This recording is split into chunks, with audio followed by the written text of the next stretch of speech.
se llama el síndrome de Cushing, y cuando hay una disminución de la producción se llama y es crónico, se llama la enfermedad de Addison, ¿ya? Bueno, como ven acá el síndrome de Cushing, vamos a hablar sobre la fisiopatología, algoritmos diagnósticos y estrategias de tratamiento. Entonces, para hacer un recordatorio, vamos a ver las glándulas suprarrenales que están sobre los riñones, ¿ya? Como la ven acá.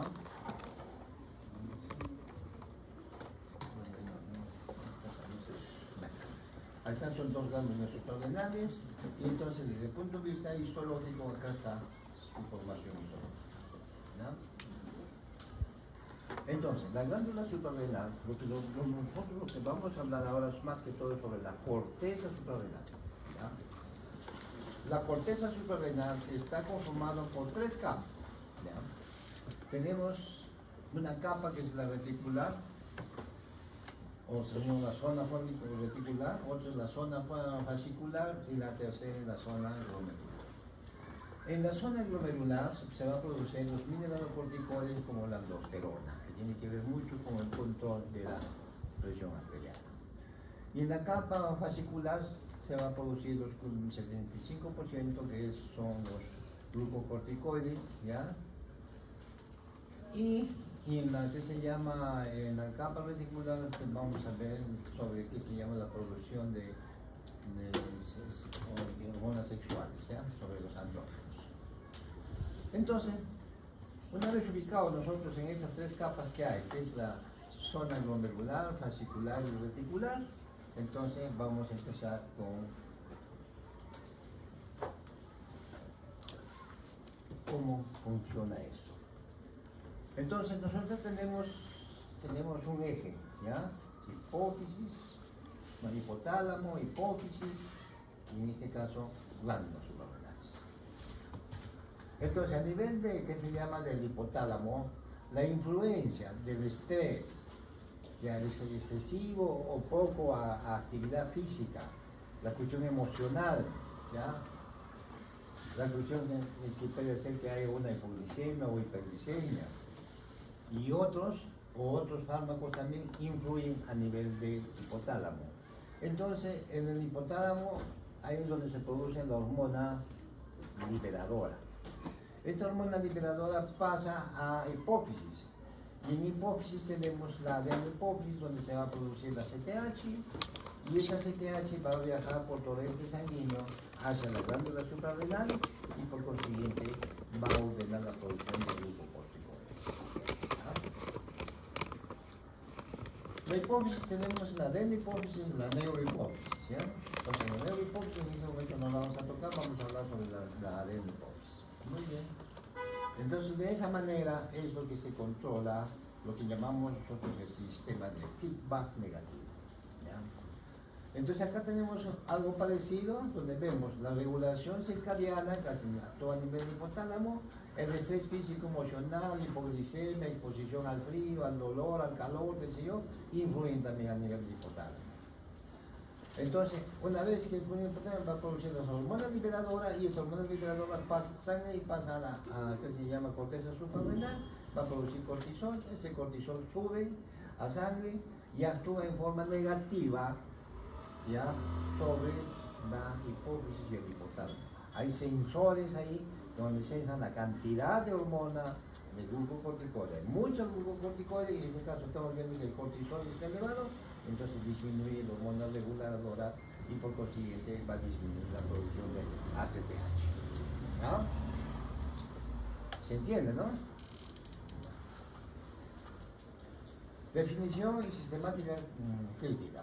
Entonces, una vez que nosotros hemos comprendido cómo se regula ese sistema, el sistema de feedback negativo, ¿ya? El síndrome de Cushing, en términos, dicen paraguas, dice definición, desorden endocrino caracterizado por un aumento crónico de cortisol en sangre, lo que llamamos también el hipercortisolismo, ¿ya? Aplica cualquier etiología que haya producción de producción de corticoides, de glucocorticoides.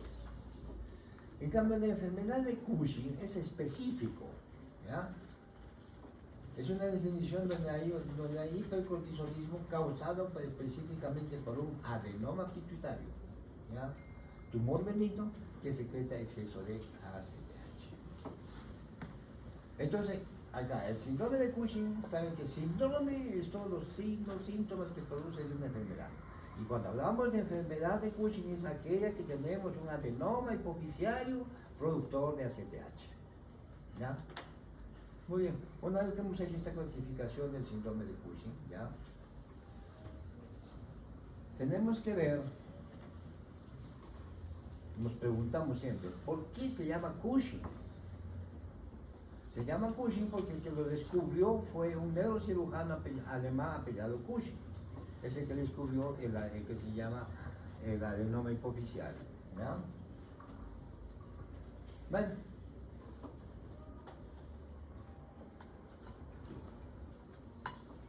Ya, definición de hechos, pasamos acá. Entonces, el cortisol, el grupo corticoide maestro, ¿qué hace? A nivel de transporte, dice, en el transporte tenemos hormona esteroidea, es una liposoluble, ¿ya? El 95% está unida a proteínas, el 5% es libre, biológicamente activo. La fracción libre se filtra en el riñón, base del test de orina. Y es por eso que cuando nosotros tenemos que llegar a un diagnóstico de síndrome de Cushing, siempre pedimos cortisol urinario de 24 horas. ¿Ya? Cortisol libre, porque dice la fracción libre es biológicamente activa y se elimina por orina. Siempre tienen que tener presente eso. ¿Ya? El ritmo circadiano es un pico máximo al despertar en la mañana que tenemos de corticoides y un valor mínimo al dormir o cuando en la noche.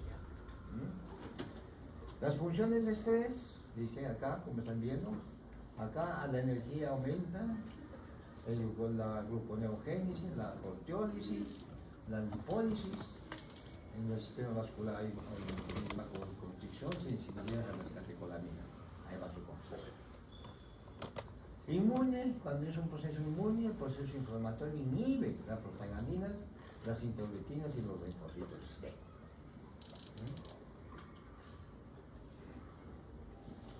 Entonces lo que tienen que ustedes ver, que a nivel que se llama, a los valores de cortisol elevado, hay vasoconstricción, ya aumenta el momento de al despertar y al dormir está menos, y las funciones de estrés hacen que se produzca mayor sensibilidad, entonces va a producir glucogénesis, hay proteólisis, lipólisis, y todo esto a nivel del sistema inmune inhibe el sistema inmune, ¿ya? Eso tiene que tener en cuenta. Entonces, la fisiopatología es la huella metabólica. La proteólisis, que se produce, que hemos dicho, es un catabolismo de proteínas, como saben ustedes. El cortisol rompe la proteína en músculo, huesos y piel para obtener energía rápida.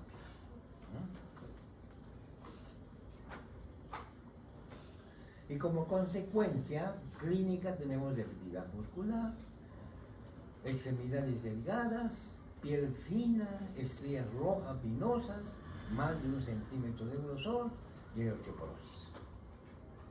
Eso es lo que produce la proteólisis, ¿no? Y la redistribución de grasa, dice la paradoja de la insulina, ¿no? Hay una distribución de grasa. El cortisol hace que se produzca hiperglicemia. Al producirse hiperglicemia va a haber una producción de insulina mayor. La insulina actúa preferentemente en adipocitos centrales activados por la lipoproteína lipasa, ¿ya? Y consecuencia clínica tenemos obesidad, centrípeta, jiba de búfalo o de bisonte, fácil cara de una dieta. Entonces podemos decir un paciente con Cushing tiene una cara llena, rojiza, con una jiba de bisonte o de búfalo y las estrías de color violáceas, ¿ya? Muy bien. Entonces, además, este cortisol en exceso va a producir hipertensión arterial. Dice, la aplicación de por catecolaminas, ¿ya? Vasoconstrictores. Entonces, vasoconstrictores. ¿Ya? Mimetismo, los mineralocorticoides. El corticoide satura los receptores y activa los receptores de aldosterona y por consiguiente retención de fluidos. ¿Ya? Eso tienen que saberlo bien. Y es por eso que cuando hay un shock séptico, cualquier shock, lo primero que hacen es canalizar vena, poner cloruro, inmediatamente dar hidrocortisona para producir vasoconstricción. Porque hay un colapso venoso arterial ahí y no. Si no le pones eso, sigue, el colapso sigue y nunca le sube la presión. Sobre la inmunosupresión, ya lo dijimos anteriormente. La inmunosupresión dice, amortiguación severa de la respuesta inflamatoria. ¿Ya? Hay una respuesta inflamatoria, la amortigua, no va a haber una respuesta al 100%, hay vulnerabilidad aumentada a infecciones virales y bacterianas. Entonces, por consiguiente, estos pacientes pueden tener muchos procesos de infección. Y es por eso que generalmente la mayoría de pacientes que vienen de la sierra, que alguna vez el médico les indicó, antes indicaba mucho, pone que se llama para la bronquitis, penicilina con dexametasona. ¿Por qué la dexametasona? No, que de repente va a haber un cuadro de reacción alérgica a la penicilina y la dexametasona lo va a controlar. Ese sería un cuento. Porque para que pueda actuar la dexametasona en el organismo tiene que metabolizarse y la metabolización dura más de media hora. Entonces, si le damos un shock que se llama a ese paciente por la penicilina, se muere de todas maneras, tenga la dexa o no tenga.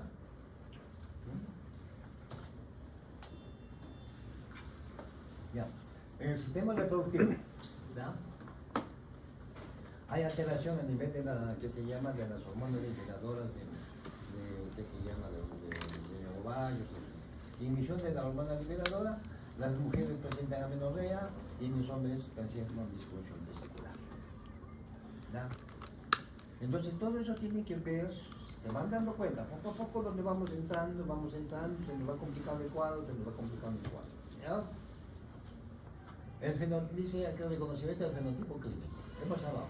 Cabeza, cara de luna llena, plétora facial, hay hirsutismo, hay el cuello y espalda y jiba de búfalo de bisonte, el torso, obesidad central, visceral, piel de abdominal, estrías anchas de color púrpura, más de 1 centímetro, brazos y piernas atróficas, piel en general, hematomas fáciles, frágiles, capilar, una fragilidad capilar. A nivel metabólico hay intolerancia a la glucosa, diabetes, puede ser diabetes secundaria e hipertensión arterial. Muy bien. Entonces estamos diciendo que acá en cabeza y luna llena, plétora facial e hirsutismo. Entonces hemos dicho que desde el punto de vista de las hormonas sexuales aumentan los andrógenos. Y es por eso que estas mujeres se producen más en mujeres que en varones. Estas pacientes mujeres generalmente van a tener acné y hirsutismo. Entonces nos preguntamos, ¿tanto va a producir tanto andrógeno? Es cierto. El corticoide en exceso hace que el tejido graso se movilice. Al movilizarse, por eso tenemos nosotros la obesidad central. O sea, el tejido graso, tanto de miembros superiores como miembros inferiores, se movilizan hacia abdomen y tórax. ¿Ya? Y en esa movilización, porque en el tejido óseo, tenemos unas enzimas. Estas enzimas son las enzimas aromatasas. Esta aromatasa cuya función es producir del andrógeno a pasar al estrógeno. Pero como ha habido una movilización de tejido graso, entonces por consiguiente van a disminuir estas enzimas y por consiguiente no va a producir muchos estrógenos. Vamos a tener mayor concentración de andrógenos. ¿Ya? ¿Se entiende? Ya, muy bien. Entonces ahora una vez que ya sabemos en este contexto cómo se está produciendo todo en este paciente, entonces tenemos acá la etiología. ¿Cuáles son las causas? En su gran mayoría, como les decía, mucha gente que viene que se llama de la serranía, del interior del país, es su origen crónico, que usan para el asma, para la artritis, enfermedades autoinmunes, para procesos neoplásicos, altas dosis de glucocorticoides por largo tiempo. Eso es lo que produce, que se llama el Cushing exógeno. ¿Ya? ¿Ya? Y cuando es que se llama una causa de, que se llama endógeno, un ratito. Aló.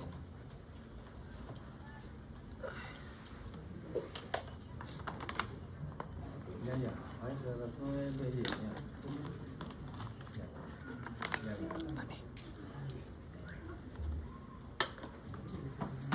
Entonces acá tenemos la falta, la falta de ACTH, pues sistema feedback negativo, causa que la zona fascicular se atrofie y las glándulas se duerman. Es lógico. Si hemos dicho que la ACTH, la hormona liberadora, viene acá, actúa sobre la hipófisis, produce ACTH, ¿ya?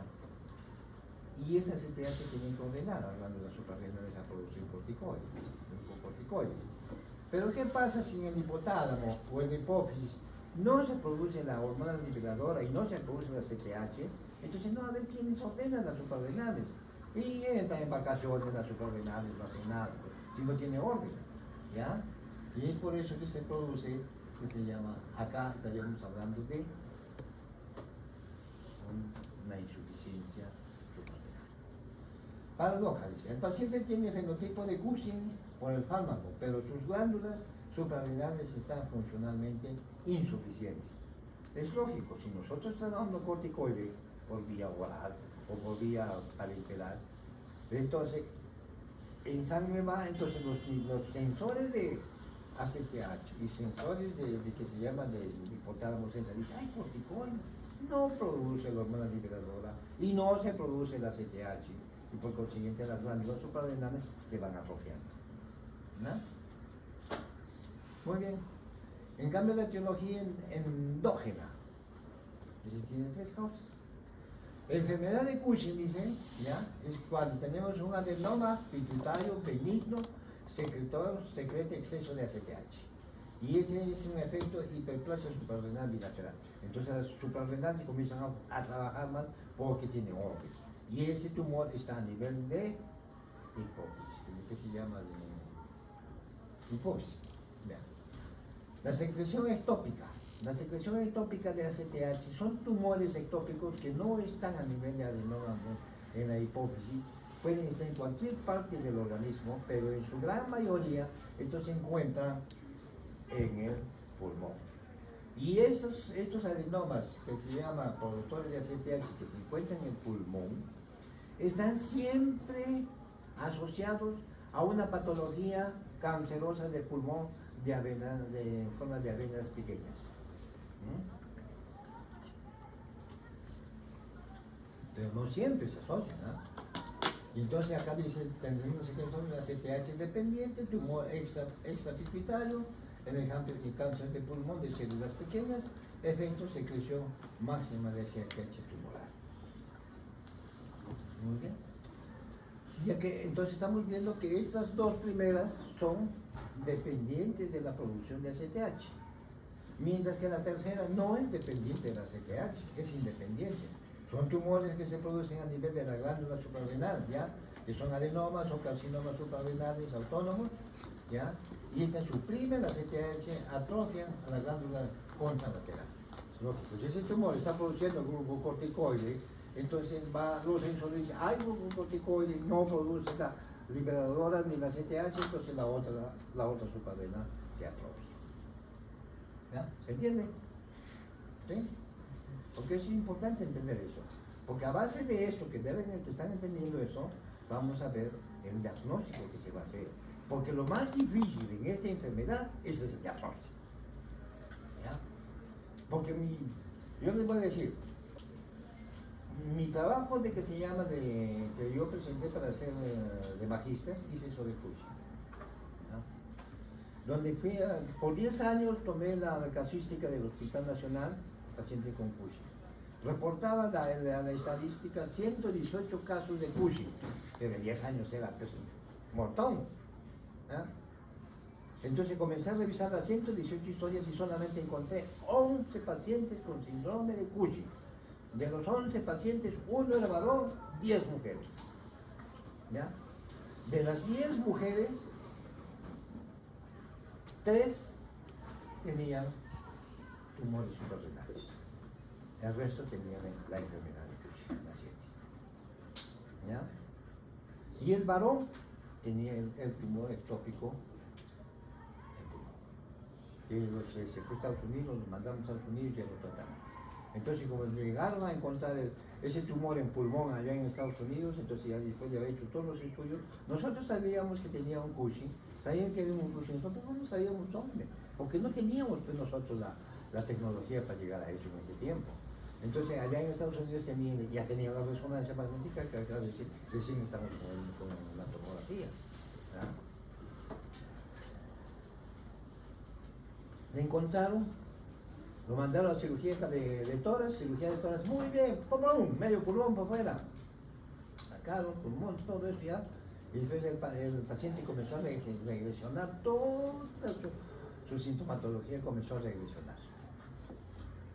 Entonces cuando patólogo informa, tamaño de tumor, de este,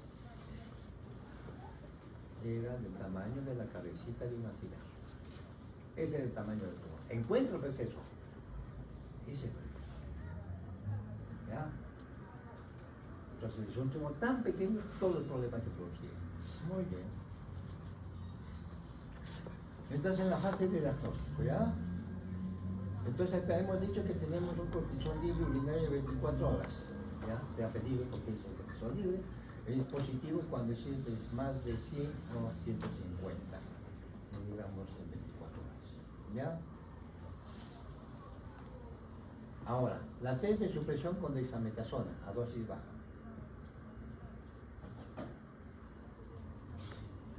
La test de supresión administrar 1 miligramo de dexametasona por la noche, a eso a las 11, 12 de la noche, medir cortisol AM positivo si el control es menos de 1.8.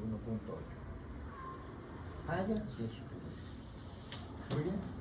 Y el cortisol salival nocturno dice medición de 11 pm, positivo si es mayor a 0.5. Muy bien. Pero para hacer estas pruebas, nosotros primero hemos tenido que tener al paciente pedirle cortisol 8 de la mañana, cortisol 4 de la tarde, ACTH 8 de la mañana, ACTH 4 de la tarde, todas las hormonas hipoficiales que se producen, pues en este caso TSH, LH, PSH, todas esas cosas, ¿ya? Se piden a nuestros pacientes. Pedimos glucosa, pedimos que se llama todo lo que es la cuestión de electrolitos, pedimos que hemoglobina coagulada, todo eso se pide. Entonces tenemos todo el pool de inicio. Y cuando hacemos estas pruebas, en este caso, miren, la test de supresión de dexametasona, ¿cómo sabes que ha bajado? ¿Y cómo sabes que ha subido? Tienes que tener una base, pues. Para eso se pide un comienzo de todo eso, ¿ya? Entonces, la fase 2 es la localización. Entonces, medición de CTH plasmáticos, ¿ya? Entonces, la CTH baja suprimida, entonces, ¿qué quiere decir? Que es ACTH independiente, que no depende de la CTH. Tenemos la pituitaria, funciona bien, responde al feedback, causa tumor suprarrenal primario o corticoide sexual. ¿Ya?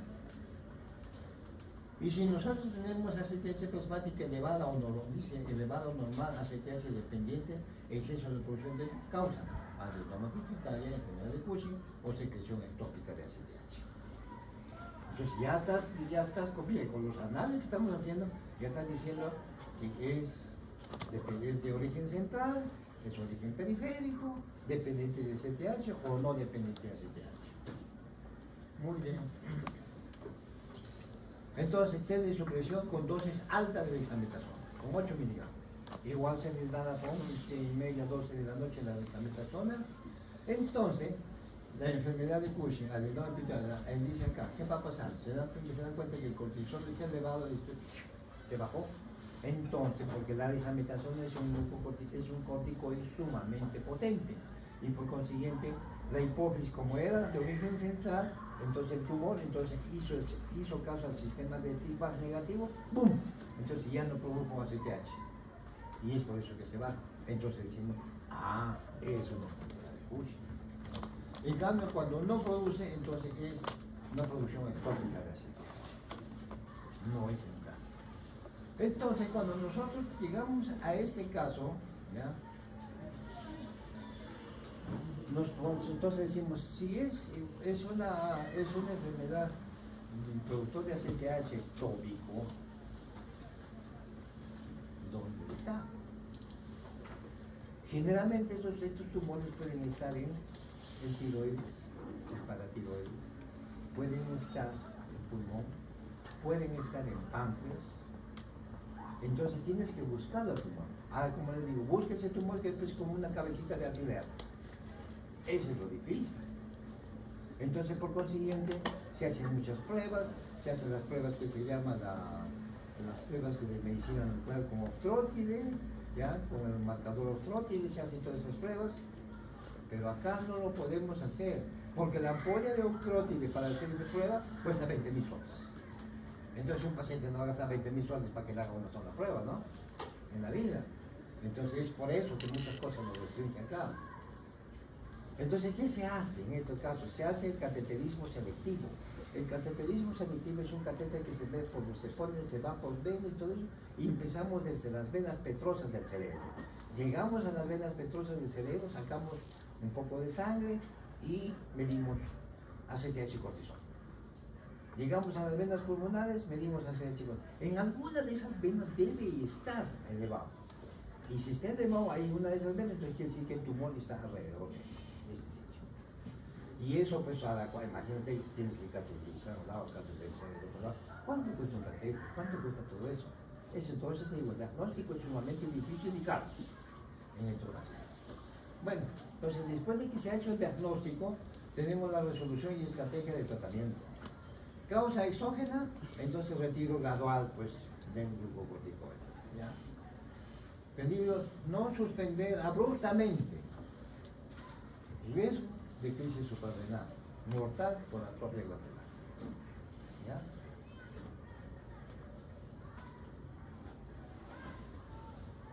¿Por qué decimos esto? Si tú, un paciente está tomando su dexametasona, por decirte, pues, 8, 10 o 8, 16 miligramos, y tú dices, no, que estás con Cushing, no tomes. No lo tomes. Entonces, como sus suprarrenales no están funcionando, están viniendo porque están tomando un corticoide, ¿ya? ¿Qué va a pasar? Va a entrar en un estado de un shock. Y cuando hay un shock, va a haber liberación de catecolaminas. Y estas suprarrenales que están durmiendo no van a poder producir catecolaminas. Al no poder producir catecolaminas, vamos a tener que una insuficiencia suprarrenal aguda y el paciente se muere. Así de simple. Se muere facilito. ¿Ya? Y la causa endógena es quirúrgica, dice. Adenoma pituitaria, cirugía transfemoral y radioterapia. Los tumores ectópicos suprarrenales, cirugía de recesión del tumor. ¿Ya? El tratamiento médico alternativo, uso de inhibidores de la esterogénesis, de ketoconazol, metopirona, eso es un cuento. No funciona. ¿Ya? Para el control de síntomas, si la cirugía no es viable. ¿Ya? Resumen de alto rendimiento. Nomenclatura: Cushing, síndrome, exceso de cortisol, enfermedad de Cushing, específicamente adenoma pituitaria. ¿Ya? Algoritmo diagnóstico: screening, orina, saliva, DEXA, localización, ACTH. Dice de la diferenciación, DEXA con 8 miligramos, como he dicho ya. Mecanismos: dice proteólisis, causa estrías y debilidad, insulina más lipasa, obesidad central, Y seguridad farmacológica, nunca de tener, dice, de tener cierres exógenos de golpe, riesgo de insuficiencia suprarrenal aguda. Eso siempre deben tenerlo presente cuando vean a un paciente de esos. Eso es lo que es Cushing. ¿Han entendido? Muy bien. Entonces vamos a hacer un pequeño caso clínico, ¿ya? Acá hay dos desafíos de hipercortisolismo. Estamos hablando que hay un hipercortisolismo. Reto, dice acá tomográfico que se llama caso 1 y el reto inmunológico caso 2. Muy bien. Apto, dice el falso incidentaloma. ¿Verdad? Dice, perfil del paciente, femenina de 24 años, inicio de síntomas a mediados del año 2011, presentación clásica, irregularidades menstruales, aumento de peso con índice de masa corporal de 26.7, acné severo, estrellas violáceas abdominales. Entonces, desde el punto de vista clínico, es un Cushing.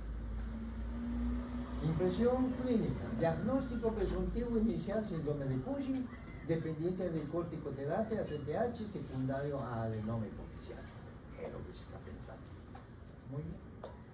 La trama diagnóstica, la combinación, dice, de hiperplasia glandular y una lesión pituitaria visible dirigió toda la atención clínica hacia el cerebro, enmascarando el verdadero origen del problema.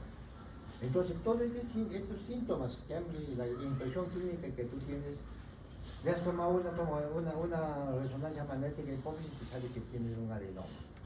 Entonces pues es la enfermedad de Cushing, al neurocirujano, sueño.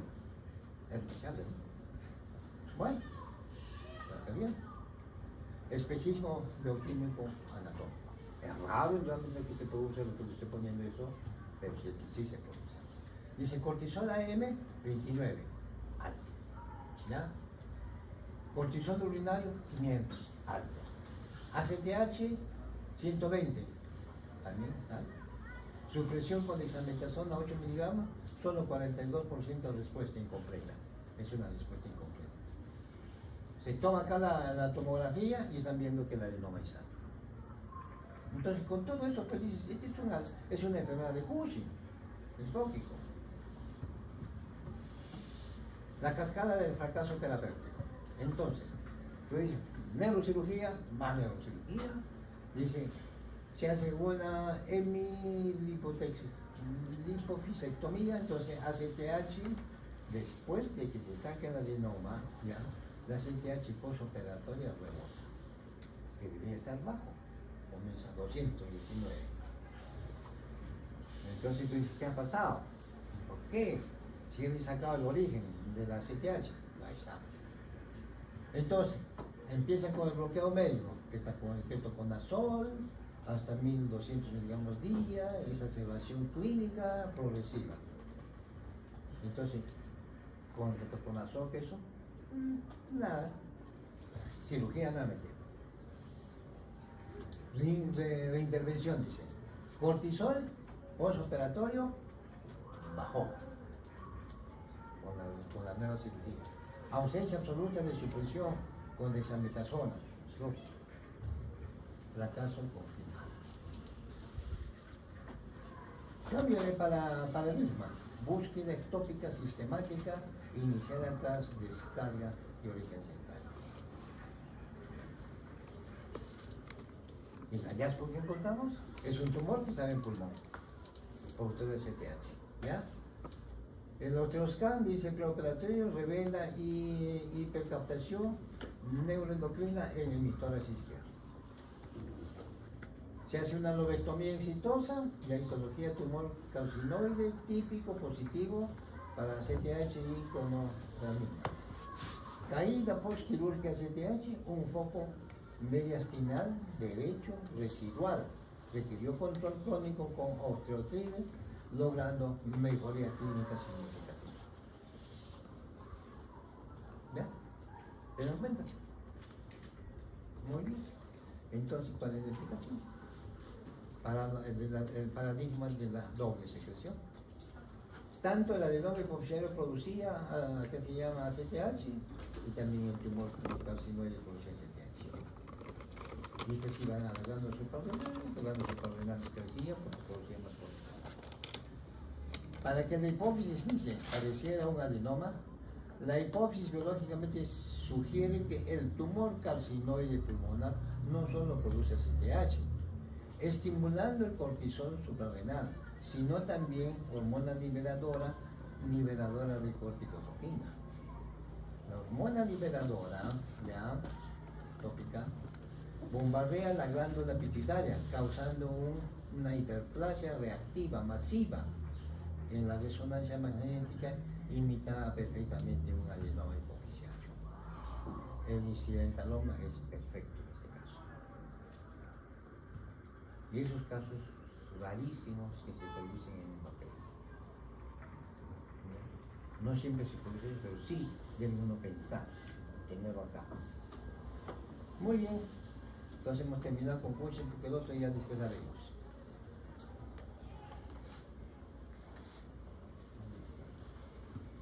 ¿Han entendido, no? Sí. Listo. Ahora nos vamos al Cushing, ¿ya? Al Cushing, al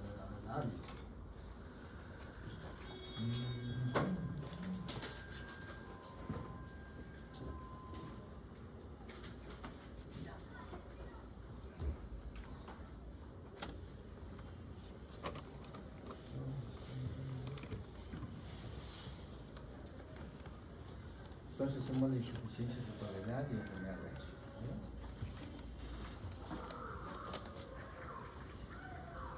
Entonces, vamos a la guía de diagnóstico, tratamiento, subjetiva y manejo de análisis.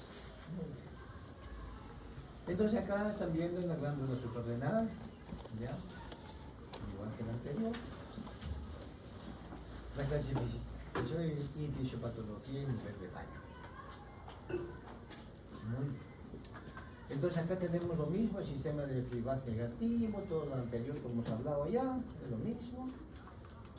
Entonces cuando hablamos de insuficiencia primaria o enfermedad de Addison, ahora, lleva el nombre de Addison porque quien lo descubrió fue un francés apellido Addison, ¿ya? Muy bien. Entonces en la primaria enfermedad de Addison hay una destrucción de más del 90% de la corteza adrenal. Déficit de glucocorticoides, más mineralocorticoides, más andrógenos. ¿Ya? Y cuando hablamos de una insuficiencia secundaria o terciaria, que también se habla a veces, es a nivel del fallo hipofisiario o hipotalámico, déficits aislados de glucocorticoides, mineralocorticoides preservados, sistema renina-angiotensina, esos están preservados. Entonces quiere decir, cuando tenemos una insuficiencia secundaria, casi no hay muchos síntomas que tengan que ver con la renina y la angiotensina. ¿No? Muy bien. Entonces, etiología. Generalmente las enfermedades de Addison tienen una etiología autoinmune y una infecciosa de la tuberculosis. La autoinmune, generalmente en los países en desarrollo, entre 80 y 90% de países industrializados, frecuentemente asociados al síndrome poliglandular autoinmune tipo 2. ¿Ya? En cambio, las infecciosas por tuberculosis y HIV, predominantemente en países en desarrollo, ¿ya? Tuberculosis, dice tuberculosis, Mycobacterium, ya que se encuentra en los pacientes. Cuadro clínico destacado no específico. Entonces estos pacientes, cuando hablamos de insuficiencia suprarrenal, tenemos debilidad, fatiga, anorexia del 100%, cansados. ¿Ya? Después tenemos hiperpigmentación en mucosas y encías, el 94%. Hiperpigmentación en pliegues y cicatrices. ¿Ya? Tenemos eso. Después tenemos hipotensión arterial, ortostatismo, 87% y hipoglicemia. Muy bien, esos son los síntomas. Entonces, si viene un paciente con debilidad, hay hiperpigmentación de mucosas, ¿ya? Es lo que llamamos cuando a veces tú, cuando vas a examinar a un paciente de eso, abre la boca, abre la boca y le miras y encuentras que tiene ciertas partes más hiperpigmentadas que otras. Es lo que llamamos la boca del perro. Es igualito que el perro. La boca es así. Mira, hiperpigmentación.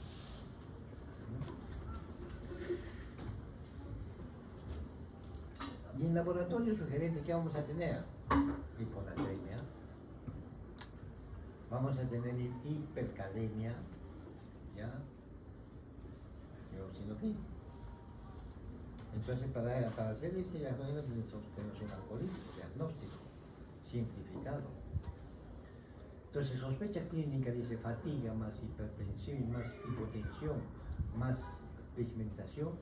Entonces, pedimos que el cortisol sérico matutino a las 8 de la mañana. Si este cortisol sérico matutino es menos de 3 microgramos por decilitro, confirma insuficiencia suprarrenal. Si por el otro lado tenemos más de 18 microgramos por decilitro, excluye el diagnóstico. Bueno, si tenemos este cortisol matutino entre 3 y 18 en la zona gris, se hace la prueba de estimulación con ACTH. Medida ACTH basal, ACTH elevada, es el primario árido.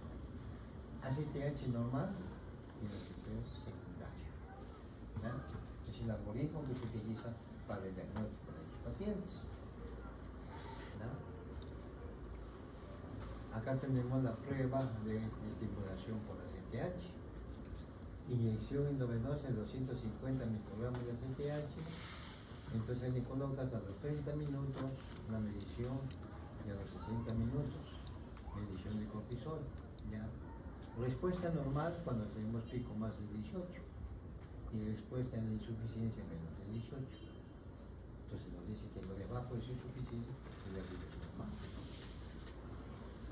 Muy bien. El objetivo terapéutico biomédico circadiano. Entonces tienen que ver que el cortisol se pone en una onda circadiana.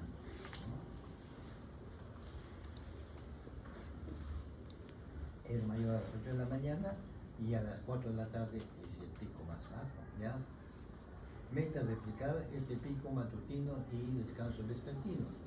Evitar sustitución nocturna, dice riesgo, resistencia a insulina, osteoporosis e insomnio. ¿Ya? ¿Cómo se hace? El reemplazo de glucocorticoides. Entonces, el tratamiento que es reemplazar el glucocorticoide. Entonces, si nosotros tenemos una dosis la primera dosis entre 10 y 15, vamos a utilizar las 2/3 partes del total. Entonces, el fármaco alternativo utilizamos acá la prednisona intermedia y la dexametasona es larga. ¿Ya? Y la dosis media es de 3.5 a 5 miligramos. Por eso cuando nosotros tenemos un paciente con enfermedad de Addison, nosotros le damos prednisona 5 miligramos en la mañana y 2.5 miligramos en la tarde. ¿Ya? Entonces la dexametasona no es recomendada por eso. ¿Ya? Frecuencia, 1 o 2 tomas, perfil metabólico adverso. Siempre hay que ver eso. Reemplazo de mineralocorticoides y andrógenos. Hemos dicho que cuando es el Addison primario tenemos también alteración de mineralocorticoides. La mineralocorticoide es la fluoxcortisona, dosis de 0.05 a 1 miligramo matutina. Monitorizar, normalizar el sodio y potasio, renina, plasmina normal, sin hipotensión postural e hipotensión postural. ¿Ya?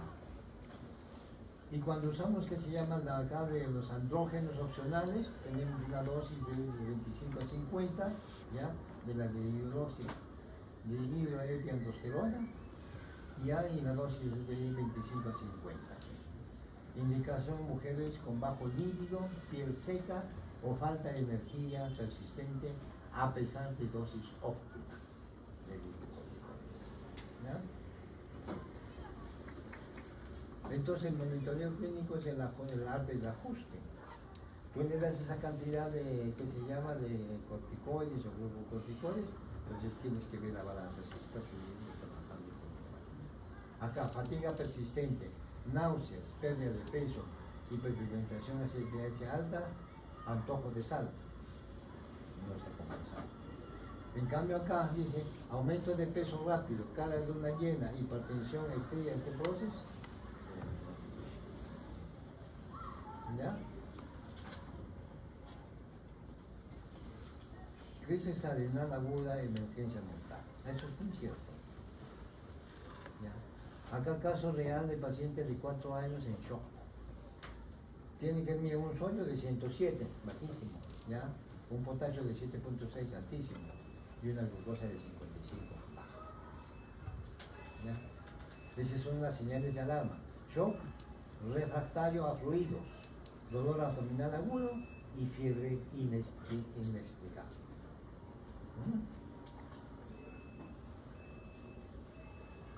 Muy bien. El tratamiento inmediato, protocolo de rescate es hidrocortisona en bolo endovenoso de 100 miligramos en adultos y la dosis por peso en niños. La resucitación agresiva con fluidos sanguíneos a 0.9 por mil, más vistosa. Eso es lo que se hace en estos pacientes cuando hay una crisis. Esto se presenta muchas veces en emergencia. Les voy a contar un caso. Había una emergencia en la cual yo estaba en el hospital y llamaban urgente, emergencia, endocrino, urgente. Tanto llamaban. Otra vez y seguí. Bueno, había pasado que el neurocirujano había operado al paciente y estaba haciéndole sus controles ahí. No sé qué hizo y entró pues el paciente con insuficiencia suprarrenal. Y el neurocirujano no se dio cuenta. Dijo que no, que esto, que el otro, si no, o sea, el neurocirujano, y dicho sea de paso, era un neurocirujano que recién llegó, que se llama de Lima, y bueno, pues se creía lo máximo. Ni saludaba. Entonces cuando fui yo ahí me dije, ¿qué ha pasado? No sé, me dijo que el paciente se me está yendo. Entonces has pedido los análisis, pedí un montón de análisis, ya, pon la hidrocortisona, pon la leche, 10 minutos, no, es una crisis normal. No me di cuenta, no, te crees de mucho y no te das cuenta. Es así. Por eso siempre yo digo, aquellas personas que saben bastante son las más humildes ya. ¿Ya? Es la verdad. Yo me acuerdo, les decía contar, hace muchos años ya, y yo fui a estábamos en congreso, esto fue en París. En París fue el congreso y estábamos en el congreso mundial. Entonces, en la mesa, después de estar ahí discutiendo entre todos los que van, los asistentes, medianos, no, tranquilo. Y a mi lado había uno, chiquito, un chatito, un niñito. Igualito se reía, hablaba castellano, se reía y todo eso. Bueno, entonces ya era la hora. Entonces, ¿qué vas a entrar? Decía, no, entra insulina, decía, entrar insulina. ¡Pum! Sentamos insulina. Y comenzó la exposición. De ese yunguito chiquitito que estaba a mi lado, que se llama, que se reía, que jajaja, que jijiji, premio Nobel de la insulina. Y una conferencia, ¿tú te quedabas? ¿Qué bestia para saber eso? La que de todo te decía, te explicaba así, como he tratado de explicar, de poquito, así, esto, por esto, y esto, y era el hombre más tranquilo. Y él me decía, yo soy es así. Hay muchos que saben un poco y se creen, es así.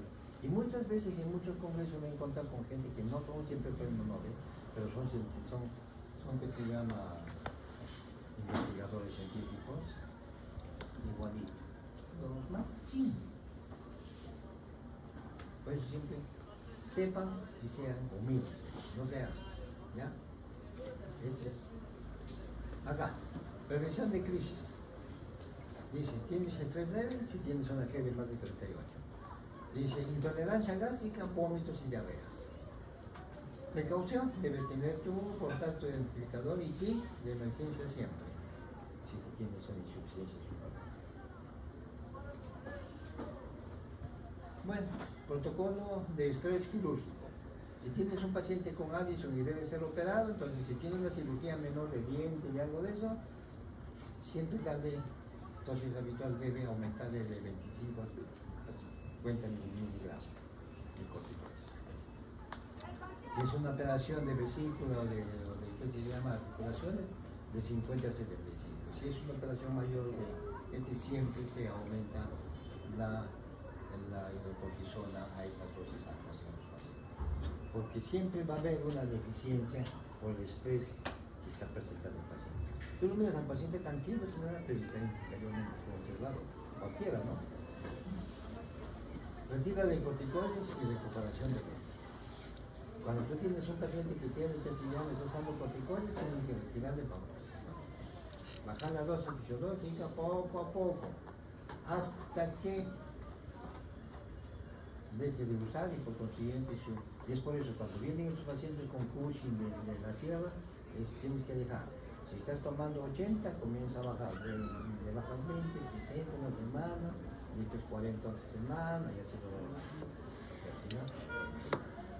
De hecho, se van a desesperar porque necesitan porque su organismo ya se acostumbró al corticoide. Conclusiones y pronóstico. ¿Ya? Es un diagnóstico, pensar en Addison, antifatiga más hipotensión e hiperpigmentación. Tratamiento, biométrica, responder al ritmo circadiano, pico nocturno, descanso nocturno. Seguridad, educación, ¿ya? Es la herramienta más potente para prevenir la mortalidad en todas las enfermedades, no solamente en esto. La educación es muy necesaria en todo, en diabetes, en todo. Si desde muy chiquito te van enseñando qué es lo que tienes, qué son las enfermedades, cuando ya seas un poco más grande adulto, vas a saber cuidado.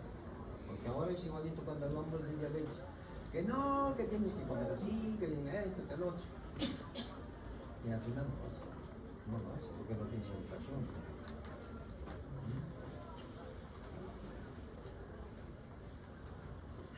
Dice, entonces, como diagnóstico oportuno y manejo adecuado, la esperanza de vida es corta. Bueno, ahora vamos a entrar acá. Ya. Acá vamos a hacer un expediente 1, el fenómeno autoinmune. ¿Ya? Tenemos hipotiroidismo en un paciente en tratamiento. Alopecia areata, fenómeno de Raymond y amenorrea. Pérdida de 12 kilos en un mes, astenia y emesis. Son los que presenta el paciente. Y vamos a tener un sodio de 125.5, ¿ya? Un potasio de 7.04, un cortisol matutino de 0.5, ACTH de 110 y las anti-21 hidroxilasa positiva. Conclusión, el diagnóstico de una endocrinopatía autoinmune exige vigilancia clínica. Las glándulas suprarrenales suelen ser el siguiente. ¿Ya? Entonces, están viendo eso, hay deficiencia que va a ocurrir. El expediente 2 es otro caso clínico. Paciente masculina de 47 años, etiología tuberculosis suprarrenal. Dice antecedentes de crecimientos ganglionares con drenaje gaseoso en la infancia, hiperpigmentación generalizada, uñas y estrías y pliegues. El PPD francamente positivo, porque tiene que ser, ¿ya? Entonces, la acción requiere, dice, terapia antifímica, o sea, antituberculosa, 4 fármacos, 4 tipos de fármacos, más doble dosis de reemplazo de glucocorticoides. La rifampicina acelera el metabolismo del cortisol. Si está usando rifampicina, tenemos que darle más cortisol. ¿Ya? Y la tomografía que vemos acá es una tomografía abdominal, evidencia de aumento de tamaño, infiltración granulomatosa y calcificación focal en ambas glándulas suprarrenales. Entonces estamos viendo eso, que es un paciente con tuberculosis. Acá, el grado 3 es un expediente a la humanidad infiltrativa. Acá. Paciente masculino de 44 años de edad, etiología sarcoidosis suprarrenal.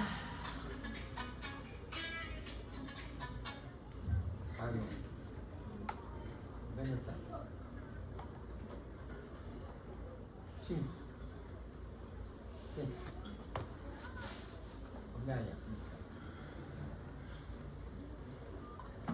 El expediente clínico 3, anomalía infiltrativa, o dicho, es un diagnóstico con sarcoidosis pulmonar 3 años antes, ¿ya?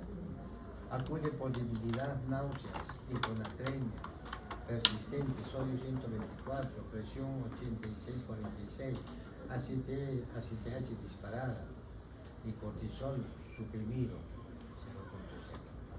Entonces, por problema de la sarcoidosis, una enfermedad sistémica infiltrativa, sarcoidosis, amiloides puede manifestarse en forma tardía como insuficiencia suprarrenal. ¿Ya? Más creo, y además. El espectro de la insuficiencia suprarrenal. En la fase silente dice destrucción celular temprana, anticuerpos positivos, dice 0 síntomas de reserva funcional. Fase subclínica, el reto diagnóstico, pérdida de entre 80 y 90% de la corteza suprarrenal. Eso sí, cuando ya tenemos una causa clínica, cuando ya hay una pérdida de 80 a 90% de la corteza suprarrenal. Y el punto de quiebre, crisis adicional en un evento de estrés, infección de estramo y cirugía, entonces la corteza suprarrenal no puede responder y ahí viene el problema de la crisis. ¿Ya? Muy bien. ¿Hay otro más? En el expediente 4, punto de no retorno, crítico. Masculino de 21 años, estado de crisis adicional en UCI. Cronología de fallo diagnóstico.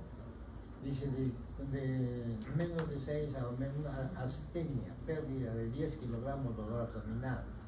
Fallo diagnóstico, clasificado erróneamente como hernia de hiato, esofagitis. ¿Ya? ¿Qué se llama? Día 0, exacerbación aguda, vómitos, diarrea, hipotensión, ¿ya? 85/46. Y tenemos glicemia en 59, sodio 123, potasio en 8 y un pH de 7.24. El diagnóstico precoz fallido convierte una deficiencia hormonal manejable con un shock distributivo de eminente riesgo vital. La balanza del shock del colapso de hemodinamia, pérdida de aldosterona, fuga masiva de sodio por la orina, agua sigue al sodio, resultado caída en picada de los volúmenes sanguíneos. ¿Ya? Y acá dice retención de iones, acumulación tóxica de potasio, más protones, resultan arritmias cardíacas y acidosis metabólica. Entonces este es un shock distributivo, la pérdida del tono muscular dependiente del cortisol sumada a la deshidratación severa. Genera un shock que no responde a la administración de líquidos sin la inclusión de esteroides.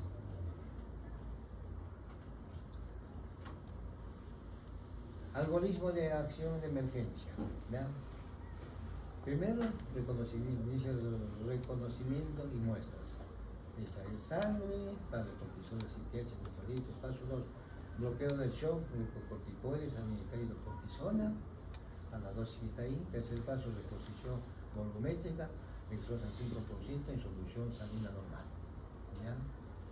Y paso 4, búsqueda de la desencadenante, indicar tratar la causa precipitante, infección, sepsis, estrés agudo, qué sé yo. ¿No? El kit de supervivencia, cuidados integrales, en plazos diarios, dice, con sus píldoras, jeringa de emergencia, identificación de alertas, brazalete, dice, médico, identificación vital del caso de pérdida de conciencia, rol de enfermería, el escudo, Educación terapéutica, ajuste de dosis, antiestrés, enfermedad, apoyo emocional. El reto diagnóstico, regla de oro, nunca subestimar la fatiga crónica acompañada de pérdida de peso e hiperpigmentación. El tiempo es vida. Una crisis adicional es un evento de alto riesgo vital. La reposición hidroelectrolítica agresiva y la hidrocortisona salvan vidas. Y el empoderamiento, la educación del paciente y la vigilancia de enfermería. Dice, transformando una enfermedad mortal en una condición crónica manejable con una esperanza de vida normal. Es lo que nos falta a todos acá. No tenemos educación de nada. En la cuestión, al menos, esa educación no es porque sea lo que estamos acá en la universidad, es educación de lo más chiquito. Yo me acuerdo cuando hace años vinieron los cubanos, los cirujanos de todo, de corazón, llegaron acá al equipo y operaban, y los seguros sociales pagaban $5,000 ahí por mes.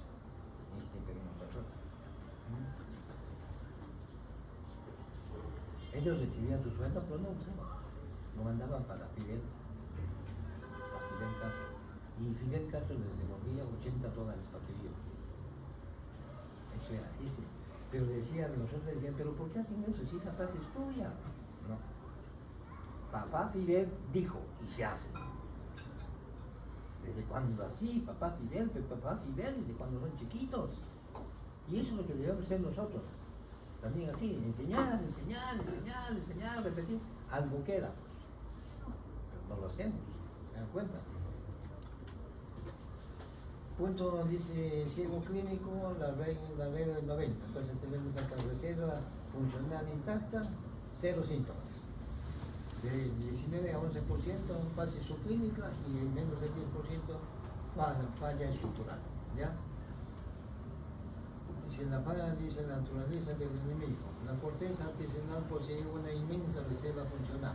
Y es por eso que cuando ya está el último, reciben el problema. ¿Ya? Muy bien. Vamos a acabar ya. El bloque roto fisiológico del displasia. Bueno, lo que hemos hablado ya, el hipotálamo, lo que hemos ACTH, después que se llama donde se pregunta.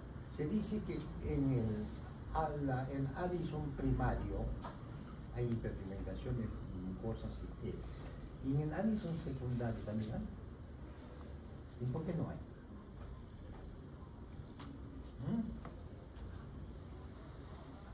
Es un problema más no es un problema de la glándula, sino de hipófisis. ¿Por qué creen? A ver, ya. ¿Alguien sabe? Porque mira, si nosotros estamos hablando del primario, la destrucción es de las glándulas suprarrenales. Entonces, arriba a nivel hipofisiario va a producir ACTH. Y como no le está haciendo caso la suprarrenal, esta va a producir más ACTH, más. Entonces llega un momento en que tanta ACTH hay arriba, porque este puede llegar altamente porque está destruido en las suprarrenales. Entonces, ese ACTH se ha visto que es muy similar en su estructura, ya en su estructura bioquímica, a los melanocitos, ¿ya? Entonces, por consiguiente, los melanocitos hacen la función creyendo que es la melanocito estimulante, pero no lo es. Entonces por eso comienza a producir la hiperpigmentación. En cambio en el Addison secundario la lesión es acá a nivel hipofisiario y no hay producción de ACTH. Entonces por consiguiente no va a haber la hiperpigmentación. Eso es lo que quiere decir esto que tenemos. Déficit, dice matriz déficit hormonal. Corticoides, cortisol, dice ya. Reconstrucción de pérdida de efecto positivo vascular y control glucémico. ¿Ya? Cuando solamente tenemos los glucocorticoides, dice pérdida de efecto permitivo vascular y control glucémico. Tiene que ver con la presión y la glucosa. Eso sí deben tenerlo bien presente. Dije presión clínica, astenia profunda, pérdida de peso, hipoglucemia, dolor abdominal. ¿Ya? Cuando tenga eso, astenia profunda, pérdida de peso, ¿ya? Y entonces van pensando que es deficiencia de glucógeno. Y cuando hay alteración de las mineralocorticoides, la aldosterona, dice fuga de sodio, ya saliendo el sodio, elevación del potasio, expresión clínica, hipovolemia, hipotensión ortostática, dice apetencia por la sal. Y es por eso que estos pacientes con Addison son los comedores de sal. Tú le das su comida y ellos así automáticamente siguen echando sal porque necesita sal por la noche, ¿ya? Y los andrógenos, consecuencia, disminución de esteroides anabólicos, ¿ya? Periféricos, ¿ya? Disminución de esteroides anabólicos periféricos, expresión clínica, dice, pérdida de vello, axilar, púbico, especialmente en mujeres, disminución de la libido. Ahora, ustedes van a encontrar quizás cuando hagan su práctica, cuando estén haciendo, muchos pacientes vienen, que antes era bastante, ahora no. ¿Ya? Antes el paciente, más que todos los indígenas, se hacían atender el parto en sus casas, ahora todos vienen al hospital. Entonces las comadronas a veces no podían, tenían el parto complicado, entonces había unas hemorragias masivas, ¿ya? Al haber las hemorragias masivas, entonces había una hipovolemia. Ahora entraban en un shock hipovolémico los pacientes. Y por consiguiente había una hipoxia hipofisiaria, ¿ya? Y al haber la hipoxia hipofisiaria moría de hipófisis. Entonces estos pacientes que sabían realmente que no era tanto el shock hipovolémico, ¿ya? Salían de eso, son pacientes que nunca tenían secreción de leche. Nunca dieron de lactar a sus bebés. Nunca más menstruaron, ¿ya? Entonces cuando vienen esos pacientes vienen así y vienen con insuficiencia suprarrenal. ¿Qué más tienes? ¿Nunca has notado? Ese es lo que se llamaba el síndrome de Sheehan, ¿ya? Entonces, ¿qué más? ¿No? ¿Tienes vellos en las axilas? No. ¿Tienes vellos en el pubis? No, se ha caído. ¿Se dan cuenta? Entonces tú agarras, despides todo eso, entonces te das cuenta que está. Es un síndrome de Sheehan. Pero ahora ya no se encuentra eso, porque la mayoría se atender en las pozas, en todo eso, ¿no? Así es. Por eso es muy importante que ustedes tengan en cuenta estos cuadros. Mapeo de pistas clínicas, dice, intermanchas melánicas, el paladar, bordes gingivales y dorso de la lengua, esto que tiene primario. Interpigmentación en pliegues palmares, pezones y cicatrices, también en primario. Y el dice hipotensión ortostática, taquicardia, compensatoria, abdomen, náuseas, vómitos, diarrea, dolor abdominal, difuso, pérdida de peso severa, astenia, anemia, todo eso nos da una pista, un derrotero que es una enfermedad de insuficiencia suprarrenal. Matriz de sospechosos, etiología principal. El sospechoso dice habitual, autoinmune, prevalencia entre 80 y 90 en países desarrollados. Modus operandi, adrenalitis idiopática, síndrome de poligangular, síndrome de Schiznik y destrucción mediada por anticuerpos. Perfil, progresión lenta, frecuentemente asociada a hipotiroidismo, vitíligo y diabetes tipo 1. Dice amenaza infecciosa, tuberculosis y el otro es infiltrativo raro por sarcoidosis. Ya, no pasa siempre pensar en eso. Y acabamos. Gracias.